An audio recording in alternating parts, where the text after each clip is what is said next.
There we go. Yeah. So the path is both practical and mystical as a word, as a concept. So what's exciting about the practical side of the path is that it actually takes you somewhere. Like a path is like a road or a track. It's physical. You can get on it. You can move on it. So one of the things I think that's key about the path, the way we describe it in the book, is that it's the path for couples is very practical. There are specific exercises that you can do, certain practices that you can do. They're going to help you move along the path. So there's a real practical side of it. And the exercises in a book, and again, a couple of them we'll do here, have been created by spiritual teachers for thousands of years. You know, one of the things that I've been fortunate with my wife is to meet with really great teachers and kind of adapt those ancient practices around intention, around right speech, around openness, around developing essential characteristics to a couple's relationship. So the path in that way is very practical. But what's also powerful is that there's a mystical or mysterious side of the path. The path is a means of developing some essential gifts or essential values or essential capacities of the human spirit. So in that way, the path it's spiritual, it's psychological, and it uses these basic tools of inquiry and communication and imagination to help us delve into the deepest parts of ourselves. And in a relationship, when we can do that, when we have a committed relationship and we're willing to expose ourselves, to reveal ourselves to not only our injuries or our unconsciousness, but also our beauty, our genius, our bliss, our joy, when we can experience that with a partner, then we create on the path what we call allies. You know, your partner becomes this very powerful ally that can give you a deep feeling of connection, and that is so healing. It allows you to keep delving into yourself. So there's that kind of mysterious, mystical, spiritual, psychological side of the path that helps us to reveal these deep, essential characteristics of ourselves. And that's like a really excellent reason to have a relationship, to be in a relationship. If you can combine with the intentions in the book, some of the intentions that we'll work on tonight, and create that unified field of transformation, of honesty, and of growth, of transformation. So that's what a very simple explanation of what the path is in both its practical side, which is practices and exercises, which are in the book and which I will teach people in this course and other courses. And there's that mysterious transformational developmental aspect of it. So one of the things I've noticed is it helps me if I just find out a little bit about you. So I had a series of simple questions. How many people, I'm going to unmute as a matter of fact, that way I can hear you. How many people have been to a workshop with me or Deborah? We have. Okay, people, I can't see everybody waving your hands, like the phone people, yes or no? Yeah. Phone person 310, I've been to Awakening Joy with Deborah at Spirit Rock. Okay, great. And then I'm interested in the longest time relationship in the class. Like what is the couple that's been together the longest? We've been together almost 36 years. 26? 36. 36, okay. Okay, you win. Yeah. 36. You win. Were you married in 81? Yes. Yeah. So were we. Oh, good. Yeah. So we went together. We went our partner. Okay, the shortest relationship. We haven't. No, We're yet. 54 years. Oh my God. 54, like, fantastic. Okay, and then so you guys won. We just thought we won. We didn't win. That's right. So the shortest relationship. 10 years. A year and a half. Oh. A year, okay. Anybody else? Year and a half wins. Okay, so of the people that have been to, I mean, obviously you're committed couples, so do you imagine it yourself, or do you understand, or do you feel that you're on a healing path in this relationship? Does that make sense to you? You're on a healing path in a relationship. Yeah. Yeah. So, Definitely. Okay. So then, when you think of yourself as being on the path or on a path, and I'm going to describe my version of it tonight, what are the benefits of the path? What have you noticed for yourself already, the benefits of the path? The sense of ability, the sense of ability to communicate and to explore myself a little bit more. I think those are very important aspects of the relationship. Howard, can you come a little closer to the speaker? Yeah, sure. You're saying something about communication? Yeah, I think communication with a partner in a way that helps one evolve is extremely important, at least so for me.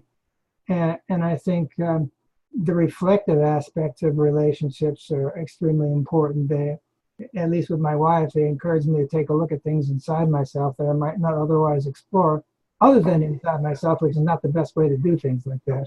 Okay, so it's beautiful what you're saying. Communication, it helps you focus on communication, good communication, and then it helps you look at things inside of yourself that you might not otherwise look at. Exactly. Okay, anybody else? Like, what are the benefits, you think, of being on the path? Anybody else have any thoughts about that?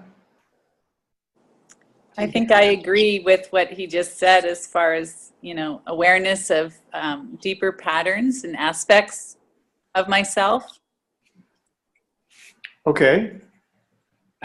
And that's a good thing, right? Yes, that's a very good thing. Mostly, yeah. Okay. Not easy, not easy. We're going to get there in a minute, but thank you for that. I would say, seeing a relationship as a path, a spiritual path, allows me to view things that come up to gain more insight about myself. Yes. There is something about intimacy that tends to bring up everything inside, and the context of a spiritual path helps make that a place to learn about oneself.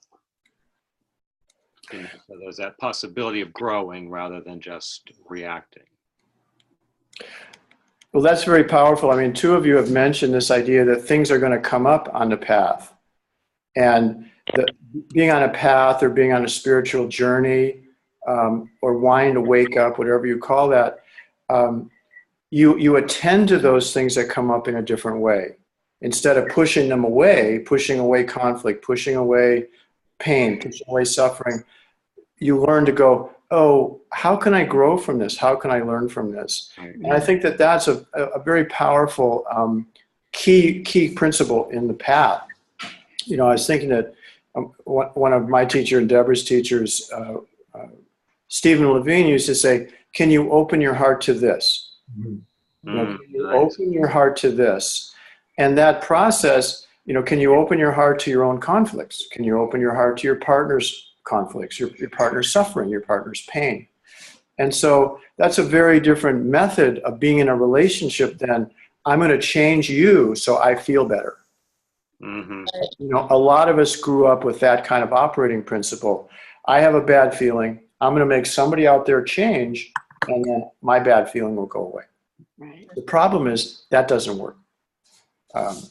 It doesn't lead to any transformation.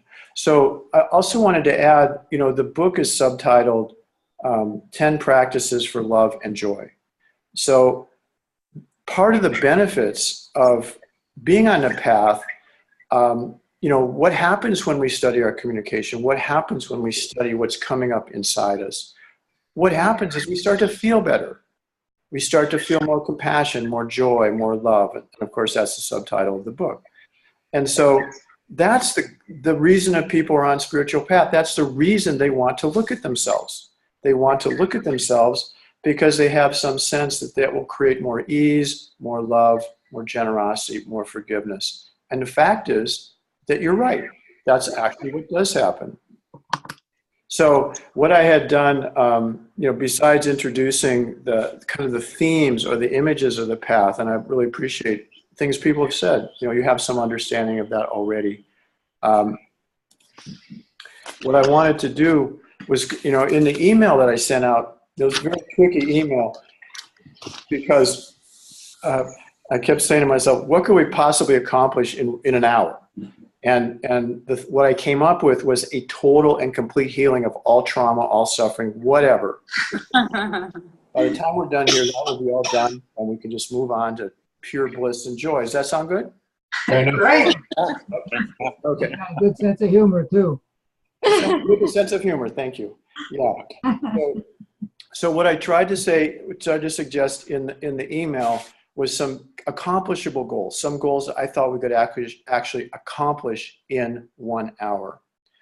And so I wanted to sharpen up and say a little bit about the thoughts of the relationship model as healing. And how does that actually work?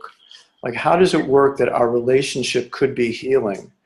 And I tried to mention it earlier, but the whole idea of authentic communication, vulnerable communication, which I think we were talking about earlier, is that in that, instead of trying to manage the other person, instead of trying to fix them, you reveal some things about yourself. And when you reveal those things to your partner, I think that automatically deepens empathy. Of course, you don't just reveal, that's a really ugly tie. You know, that's not the kind of revealing that's going to lead to empathy. But revealing, like, you know, I feel hurt by that, you know, that reminds me of the way my father spoke to me. Those kind of vulnerable, authentic communications lead to empathy. And when you start feeling empathetic, you have an empathetic bond with your partner, you relax, you feel more of those internal qualities that you want to feel. And of course, that ties in with what a couple of you had mentioned about communication. You know, I can't go through the whole communication protocol or communication training in an hour.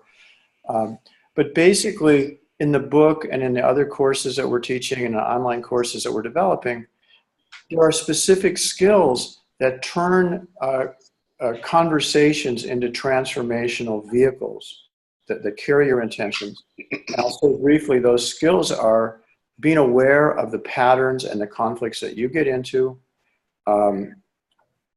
learning how to inquire into yourself. What am I experiencing right now? How did I learn to feel things this way? How does this remind me of other relationships? And then practicing self-disclosure of that information, the information which is internal to you. When we get stressed or anxious, most times we start talking about the content or whatever the dispute was, and we're kind of up in our heads and we're just way out of ourselves. And we're not really saying, I feel hurt, I feel lonely, I feel jealous, some very basic things, very basic human feelings that we all have. So the communication model is a way of sharpening up what authentic, vulnerable communication is. And I'm sure that all of you have had some experience of that in the relationship. You just feel more relaxed or more vulnerable or more engaged with each other when you can hit, it's like a note you hit. Oh, I'm really feeling you. I'm really feeling you revealing something to me. So then the last goal, the first goal was being able to understand the model a little more deeply. The second goal was to start to learn about the tools that are necessary. And the third one is to actually have some experiences of connection during the class. That's a goal for me. So can I get, I hear you from the congregation that that's a goal for you as well. Sounds Yeah, good. sounds good. Yes. Okay, good. I felt your enthusiasm for that. That was good. So what I want to do is a pretty simple exercise, and it comes out of the book, and it's actually practice 4 in the book. So one of the things I mentioned in passing already was a bit about the power of intention.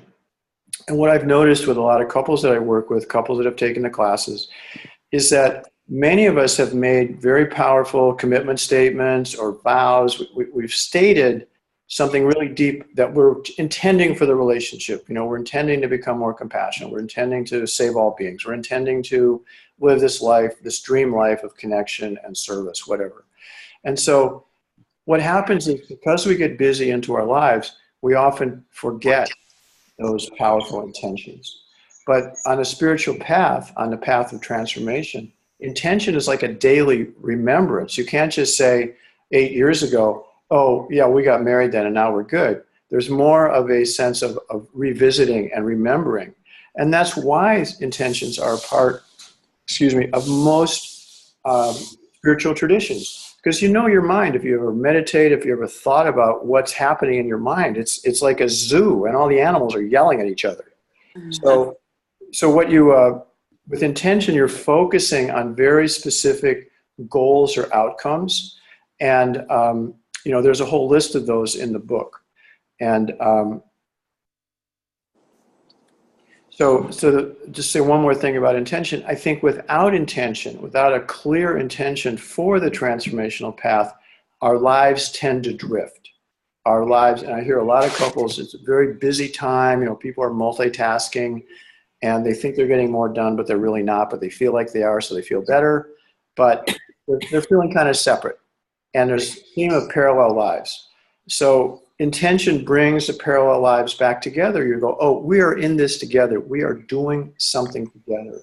And the something is this transformational path that we're talking about. So what I want to do is a real simple exercise with intention. And that'll be like the interactive thing that we'll do together. So how does that sound to everybody? Have a little simple intention exercise? Good. And then there's a little meditation, visualization, then we'll talk to each other, and then we'll have a group conversation about that.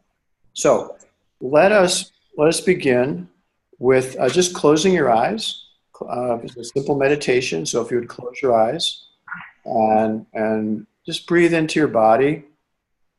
It's amazing what happens when you just close your eyes and feel your feet on the floor, sit up as straight as you can. And at a certain point, you're going to turn towards your partner. So to the best of your ability, if you can get comfortable and face your partner, that would be ideal because you're going to speak to him or her, of course. So just close your eyes and breathe into your body and feel yourself relaxing a little bit. And the basic meditation practice that's actually in the book is just have mindfulness of the breath. So however you feel the breath in your body, some people feel it in their chest, rising and falling, or in their stomach, in their lower back, or even their shoulders sometimes, or their throat. So you just let your attention rest for just a couple minutes on the actual physical sensations of the breath. However you feel your body opening and closing with the breath.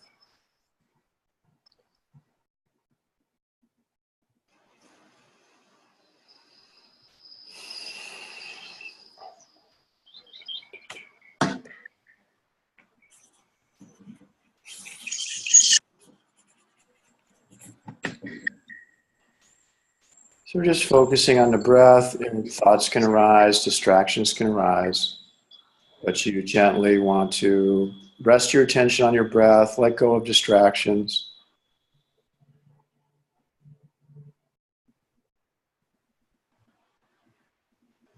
And also just let yourself just hold this intention in your heart for a moment. And it's an intention that's in the book. I'm willing to create a safe and loving relationship with you. And again, still in the meditation, we're not talking about anything yet. Just let yourself say to yourself, feel that intention in your heart, in your mind, in your body, wherever you feel it. I'm willing to have a safe and loving relationship with you. So we're just trying to inhale that intention, bring that intention deeply into our body, deeply into our heart, deeply into our mind. And there's a way, if you imagine, that you can bring that intention all the way into your cells. Like all your cells are meditating on this very powerful intention. I'm willing to have a safe and loving relationship with you. And part of the meditation, keeping your eyes closed, is to note any feelings or any images that might arise when you say that to yourself. I'm willing to have a safe and loving relationship with you.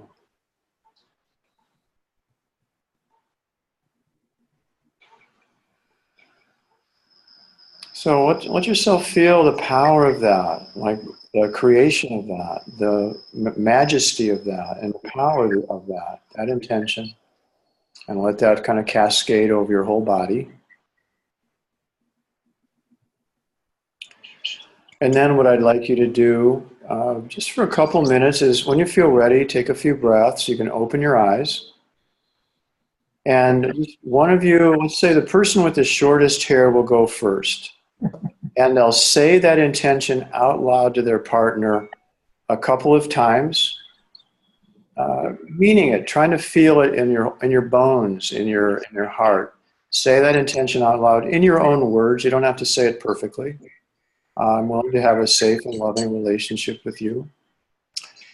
And then just take a pause, and the other person can say the same intention. So when you feel ready, you can both open your eyes. A short hair person will start, say the intention a few times, and then we'll switch.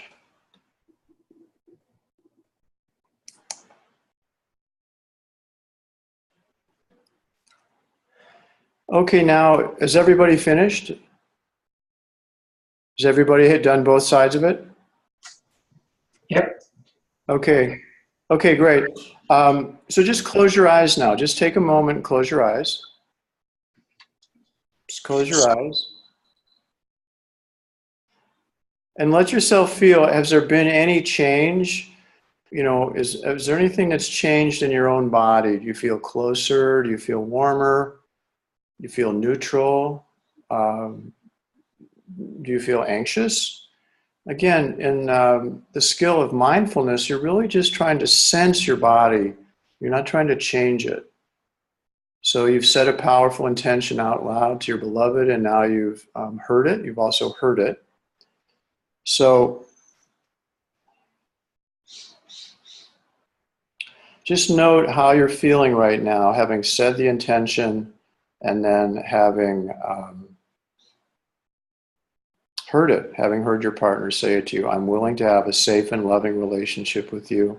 So what we're trying to do is to identify actual physical or emotional changes or experiences inside your own body. Not a lot of story, not a lot of what you wanted to hear, what you could have heard, but what you actually did experience. And that's one of the keys of mindfulness.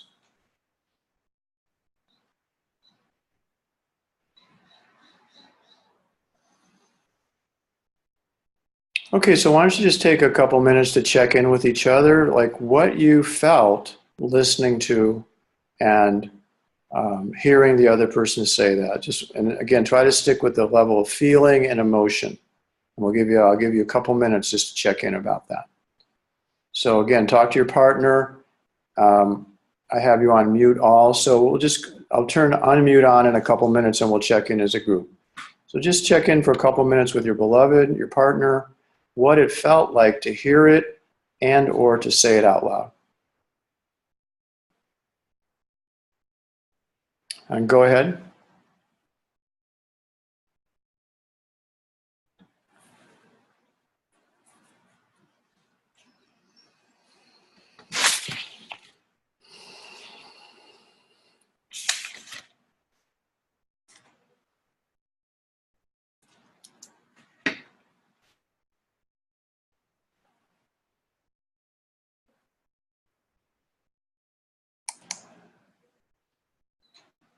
Okay, did everybody have a chance to share?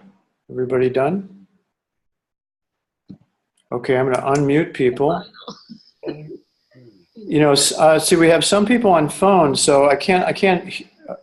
Marty, do you know how to get everybody on raise your hand? Or isn't there a raise your hand thing? I don't know about on phone, but if they're in the app, they just have to click participants, and then on the bottom right, you can raise your hand. I just did. So I raised it. And you can actually see it in the participants. Participants you can click on down in the middle on the bottom of the video window. If you bring up the bottom menu, It says participants, and then the right-hand window will open. I'll give that a try. Well, no, I won't. I can't figure that out. Anyway, so if you're on the phone, just wait till there's a space. But I'd love to hear what, I'd love to hear what, I did that. I was trying to show you where it was. Get out of it. okay. It's over my head. So anybody want to check in, saying that powerful intention out loud? I'd love to hear physical or emotional responses. First of all, let me just ask some general questions. How many people felt a little bit of anxiety? A little bit of like, oh my God, how am I going to do this? Yep. Anybody? Yeah. Yep. Mhm. Yeah, that's pretty common. And did anybody feel excited? Yep. Yes. Both. Okay. And did anybody feel closer to their partner? Yeah. Yes. Yes. Okay.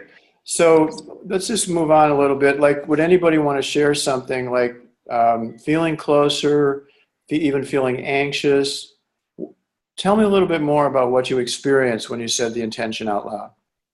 I would say it's a common thing for me to try to do. So doing it now made little difference in terms of the way I feel. Can you hear me? Am I close? Yeah, you said you do these intentions, something like this a lot, Howard? Yes. Okay. And what is the benefit to you, do you think, of doing the intentions that way or doing them regularly? Well, it's kind of hard to say, but I think inside myself I feel good, Okay. and I could express my hopes too. But you didn't ask for that. You can express your hopes? Yes, but you didn't ask for that. Oh, okay. Thank you. So anybody else on intentions, on what they experience hearing or saying the intentions?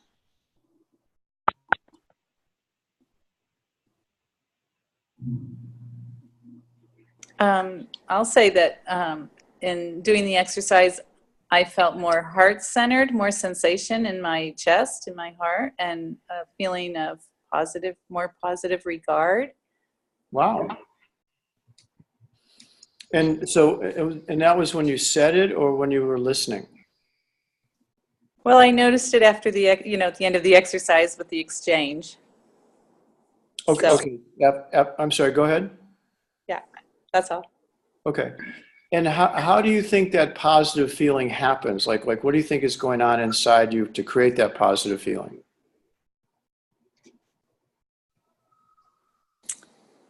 I'd say a feeling of being accepted and accepting the other. Okay, beautiful. And what did you think about the idea of loving and safe relationship? How did that hit you? The idea of creating safety. Well, my mind got pretty busy on that. Oh, you still have a mind? We've already been on the phone for 34 minutes.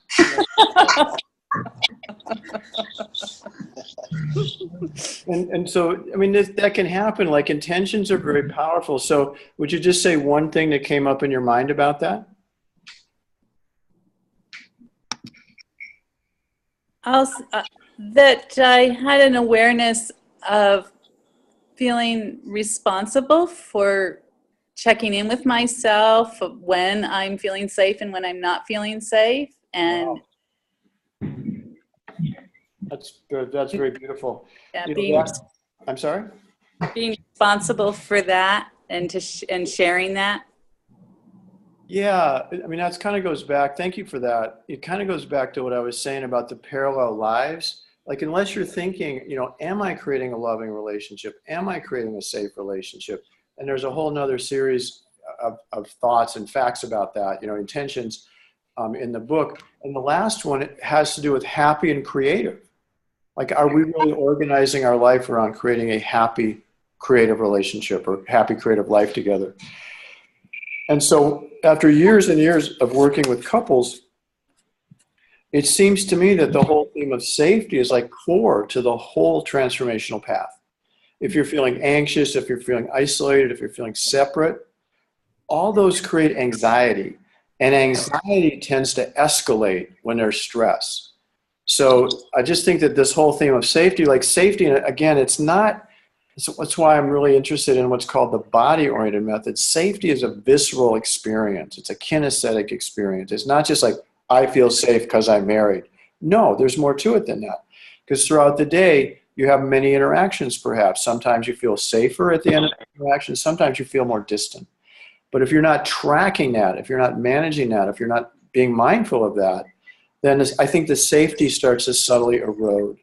And the further lack of safety is separation, isolation, withdrawal, and then it leads directly into what I call the 4 horsemen of the apocalypse. Attack, defend, pursue, withdraw. Most couples have versions of those patterns. And as I've said before, I'm an expert in all of them. That's why I'm lecturing about them. The 4 horsemen of the apocalypse. But I think they all begin with small feelings of anxiety and separation. And then they kind of filter through our consciousness and our belief and our communication method. And then it goes into attacking and defending. So it's a beautiful thing to recognize that safety, like taking responsibility for your own safety and the safety of your partner, is a huge step towards consciousness. Because when you feel safe, biologically, there's this cascading set of hormones and neurological changes, and they lead to feelings of calm, relaxation, ease. And those are the kind of fundamental feelings for empathy. If you're feeling anxious, it's hard to be empathetic. So it's a beautiful thing what you said. Anything else? I kind of got off on a little rant there, but just going back to the basic internal experience, that's really key in the whole methodology of the path, the way I teach it, is what are the internal experiences physically and emotionally that you had when you said the intention out loud or when you listened to it? Anybody else want to say anything about that? 310, you lit up. Are you going to say something? Yeah, I figured out how to raise my hand. I think it's star 9. Wow, there it is. If anyone is on the phone. You're way ahead of me. I'm going to call you 310 affectionate. Yeah, thank you. Okay. Yeah, I will say that when I said it, I felt anxiety because we've always had perhaps an inequity in our relationship where I felt safer with him than he has felt with me.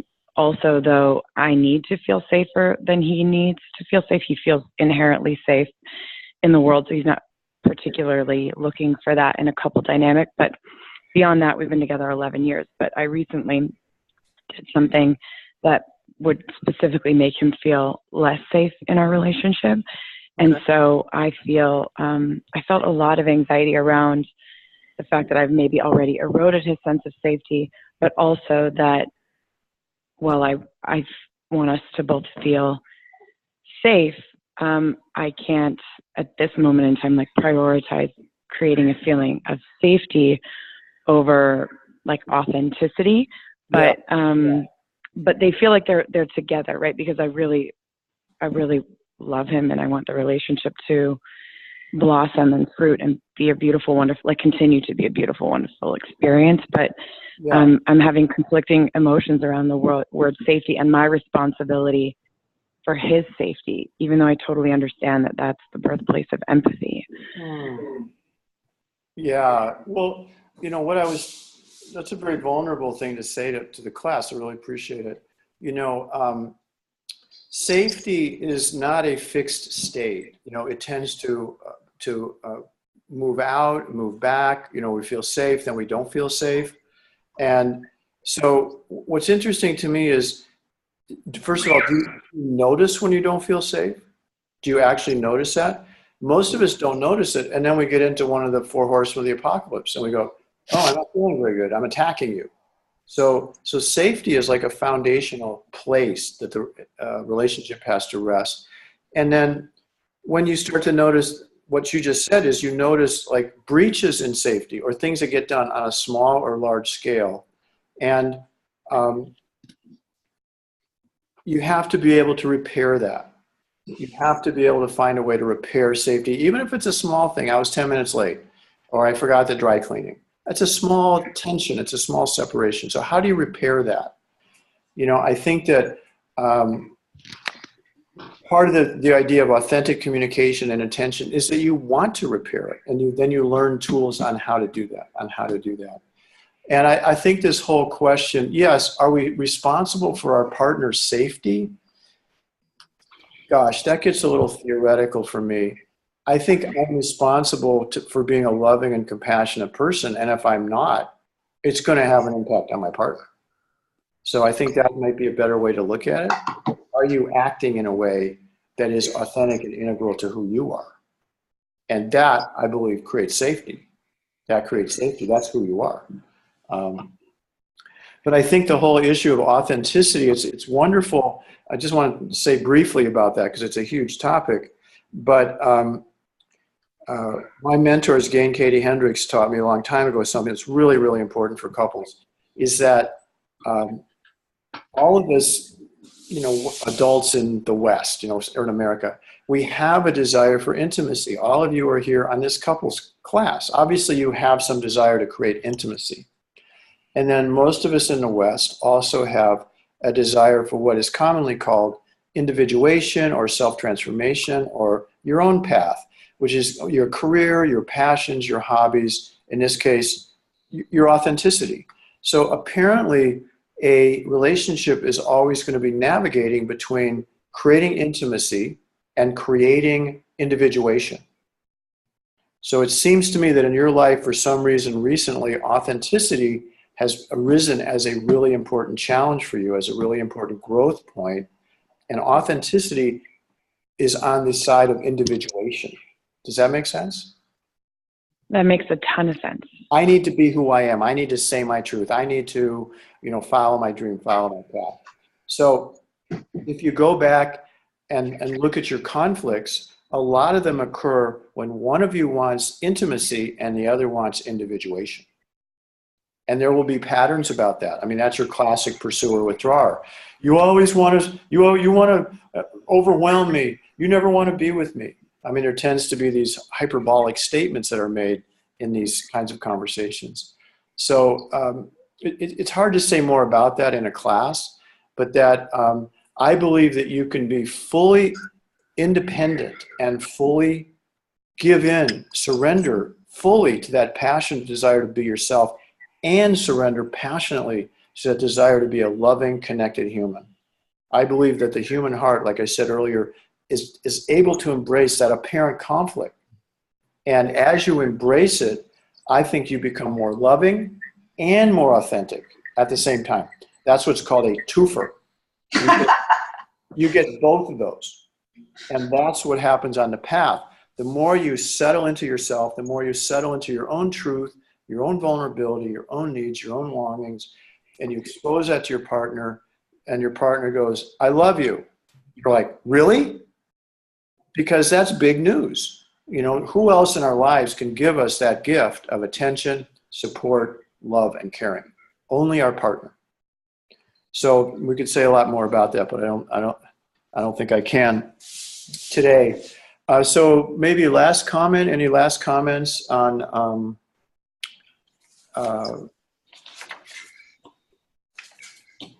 just the power of intention. Anybody else had anything else they wanted to say about that? I think you're offering and suggesting, I think you're suggesting and offering great opportunities for folks to do this kind of thing, and I really appreciate it. Oh, well, thank you. Wow. Yeah, I mean, I think I said earlier, just to reiterate briefly, Howard, that safety is like that foundational soothing. It soothes the anxiety. Like, well, all of us, when we get closer and closer, it's like, do I really want to be that close? There's fear that arises. So how do you settle that fear? If you start to deeply trust the other person in your relationship, and what I've noticed is that the ways to create that, one is to cling to that intention, to hold that intention firmly, that you want to create that safety. That is your goal. You're not going to succeed all the time, but you want to. And the other thing is to practice that authentic, vulnerable disclosure. And we've heard a couple of examples of it here that were very powerful and very beautiful. When you actually reveal yourself deeply, then your partner feels the permission to reveal themselves deeply. And that is how you feel like the attack, defend, pursue, withdraw, by dropping into a deeper state of being, a deeper state of communion. So what I was hopeful in terms of the class is that intention would provide a small moment of connection. You go, oh, we are on the path, and here's something that demonstrates how we're on the path. So that was my intention for you, that you would have that kind of feeling. And so I just wanted to say a couple things, pretty much ready to close on time, in about 10 or 15 minutes. In the book and in the couples courses that will go, a little bit longer than 45 or 50 minutes, and in couple sessions, there's 3 main areas of education, and they're spelled out in the book, and I kind of settled on them after, there's that book Tipping Point, you're supposed to do 10,000 hours of practice and then you become an expert at something. Well, I'm closing in on 10,000 hours of couples counseling. So I hope I've learned a little in that time. So what I just said is there's a communication model. I talked a little bit about the skills that are involved there.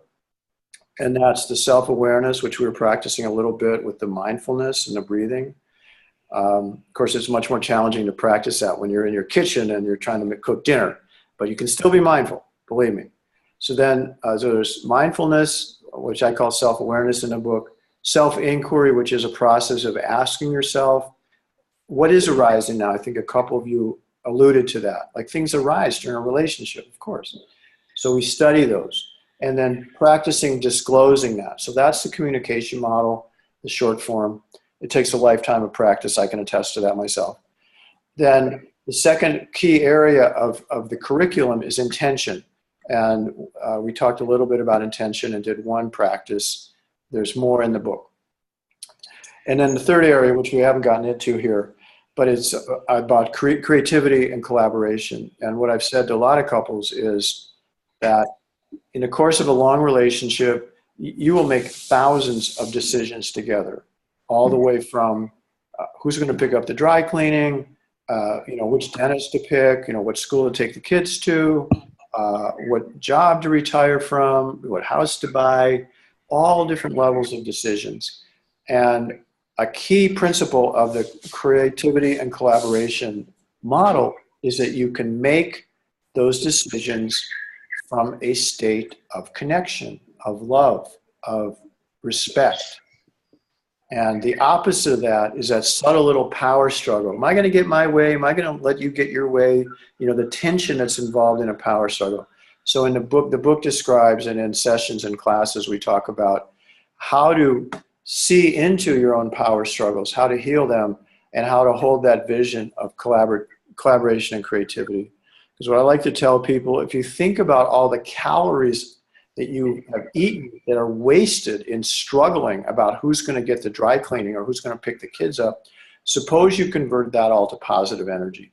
Suppose you created that into loving kindness, generosity, forgiveness, vacations, really brilliant decisions about career changes, etc. So that's the whole summary of the possibilities in the collaboration model, which is I call ball number 3. Communication, intention, creativity, collaboration. I don't do PowerPoint. I just do PowerPoint with my hands. Okay. I was pretty proud that I could actually do Zoom. So that's PowerPoint. That's my PowerPoint.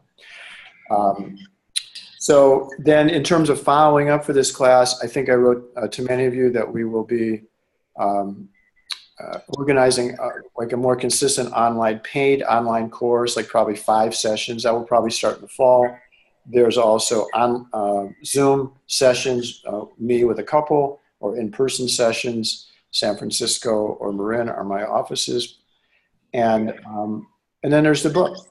So those are ways to follow up with the path. If you appreciate this approach, there's ways to go forward with the path. And so I wanted to close with another short exercise. And maybe I would just have a moment. Anybody have any observations or questions? This is a lot like a chance to see, is everybody unmuted? Yes. Any closing thoughts or questions? We're going to do a little exercise and then we'll be done about 7:30.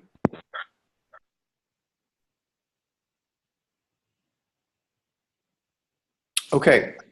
So again, would you close your eyes, please? Just close your eyes. And yeah, if you turn towards your partner a little bit, that'd be good. Just close your eyes and take a few breaths. It's a basic way of centering and gathering yourself inside your body.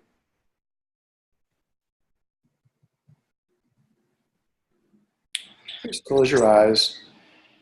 And again, breathing, noting your breath. That's the basic mindfulness meditation, noting your breath.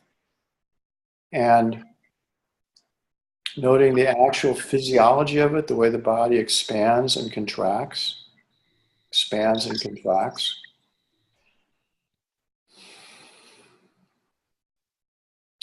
And just rest your attention there for a few minutes.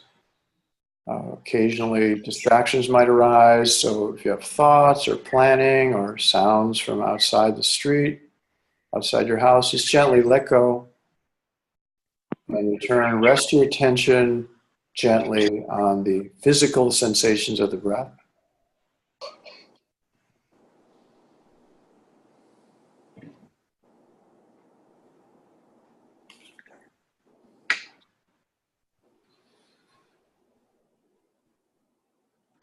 And so just kind of let come into your mind some feeling of gratitude for your partner.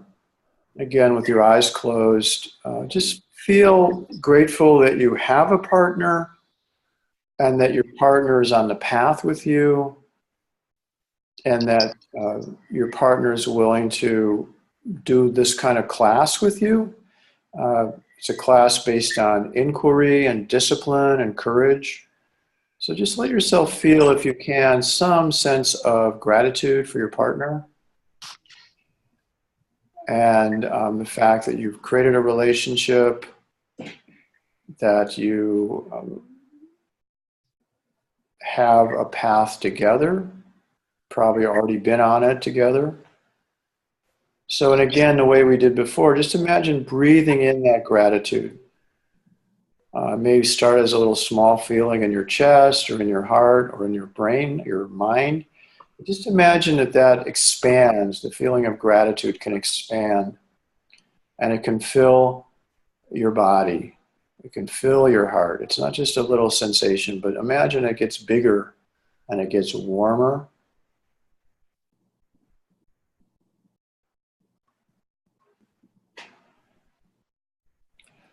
And imagine that that feeling of gratitude can fill your bones. It can fill all your organs and your muscles, your cells. It's a pervasive experience of gratitude.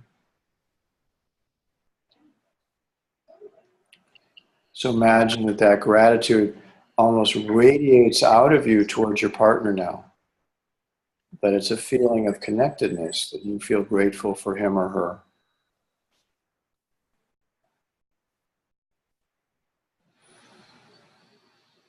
And then when you feel ready, just let your eyes open. Just take a few breaths. When you feel ready, open your eyes.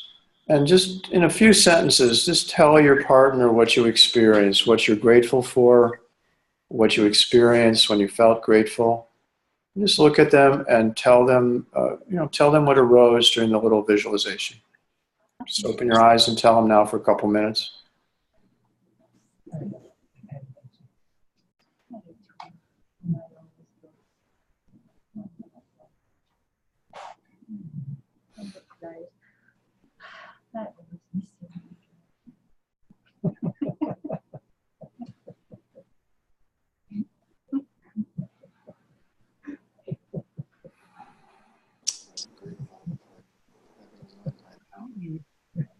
Okay, make sure each one of you has had a chance now.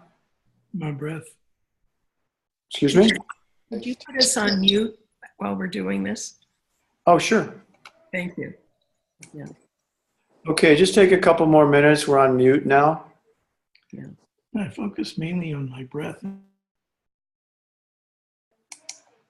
Mute all. Yeah, you're all muted now. Go ahead. Those of you that think you're done, just keep going. You're not done.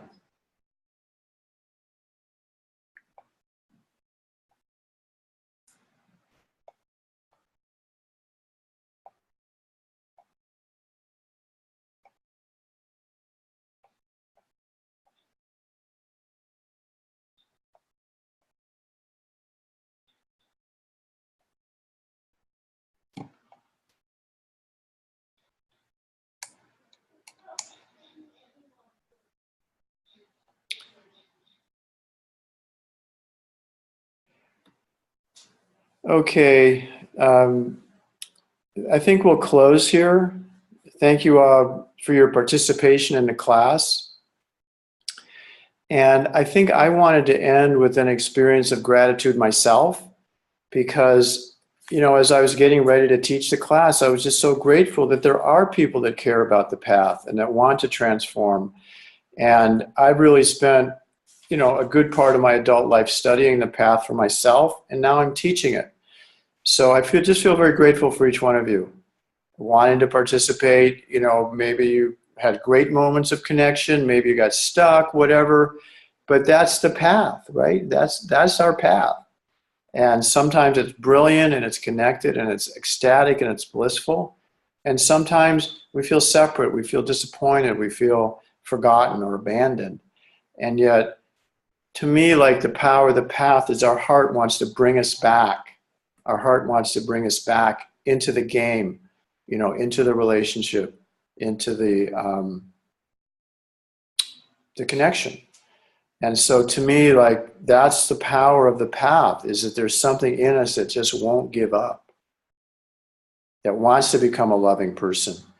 And so I'd just like to close there and say, thank you all. And let me know if I can help in any way, and you'll certainly know as we schedule more classes. Thank you. Thank you, George. Okay. You are a gem. Thank you, Marty. Thank you. Thank you, Gio. Okay, good night. Good night.